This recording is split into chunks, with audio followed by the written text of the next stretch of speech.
और भाइयों, इन मेहनत कश किसानों, श्रमिकों, कारीगरों, हस्तशिल्पियों के सामने दुनिया फेल थी। उन लोगों को उपेक्षित छोड़ दिया गया था। सपा हो, बसपा हो, कांग्रेस हो, इन सरकारों की दंगा पॉलिसी के शिकार हो गए थे। यहां का विकास बाधित हो गया था। अन्नदाता किसान आत्महत्या करने के लिए मजबूर हो गया था। नौजवान पलायन करने के लिए मजबूर हो गया था। बेटियां सुरक्षित नहीं थी, व्यापारी सुरक्षित नहीं था, और जातीय खेमों में बांट करके लोगों ने सामाजिक ताने बाने को छिन्न भिन्न करने का काम किया था। और दुष्परिणाम क्या हुआ?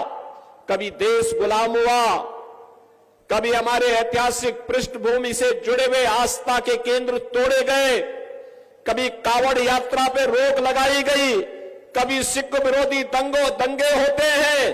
कहीं पर किसी भी प्रकार की कोई व्यक्ति अपने आप को यानी सुरक्षित महसूस तो नहीं करता था कि वह शिक्षा के केंद्र के रूप में काशी की तर्ज पर विकसित हो।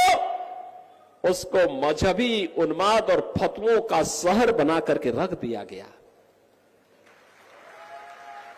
यह है देश के खिलाफ साजिश करने वालों की करतूत। ये लोग किस प्रकार की करतूत करते थे,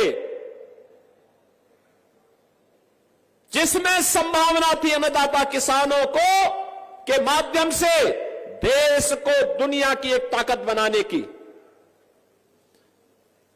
जिन हस्तशिल्पी और कारीगरों में ताकत थी कि दुनिया का सबसे अच्छा कारीगरी दिखा करके वे भारत का नाम दुनिया के सामने करें।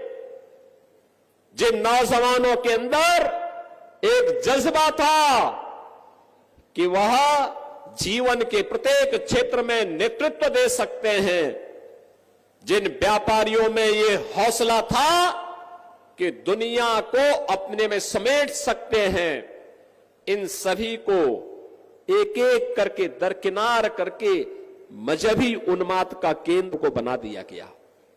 और बहनों और भाइयों, गंगो भी उससे वंचित नहीं था। मुझे याद है 2016 में जब सिख विरोधी दंगे हुए थे यहां पर, आपने देखा नहीं इससे पहले क्या होता था, किस प्रकार की अराजकता फैलती थी। जब कावड़ यात्रा में बैन लगता था तब तो कोई जातिवादी संगठन नहीं आता था, सबके मुंह सिल लिए जाते थे, क्योंकि तब की सरकारें जिन गुंडा और माफियाओं के ऊपर संरक्षण देती थी, जिन मजहबी ताकतों के सहारे पर कार्य करती थी, जिनके सामने घुटना टेक करके उस समय कार्य करती थी, वे लोग कभी भी इस प्रकार की चीजों को स्वीकार नहीं कर सकते थे। और बहनों और भाइयों, परिणाम क्या रहा? परिणाम क्या रहा? जिस बेटी को अपने मां बाप के संरक्षण में अच्छी शिक्षा प्राप्त होनी चाहिए थी, बेटी तो जब शादी योग्य होती है तभी ससुराल जाती है, नहीं तो मां बाप के संरक्षण में अच्छी पढ़ाई करती है।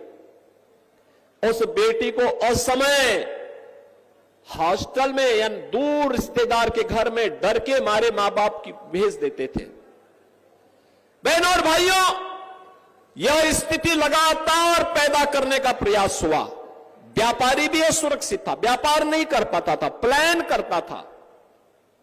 किसान को उसकी उपज का दाम नहीं मिलता था, अराजकता का तांडव था। जब कुछ नहीं हो पाया इन लोगों से विकास का कार्य, पहले से बंद चल रही चीनी मिलों को ही बंद करके बेचना प्रारंभ कर दिया। यही तो होता था सपा बसपा कांग्रेस के समय। और आपने पिछले 10 वर्ष में मोदी जी के नेतृत्व में बदलते हुए नए भारत को देखा है।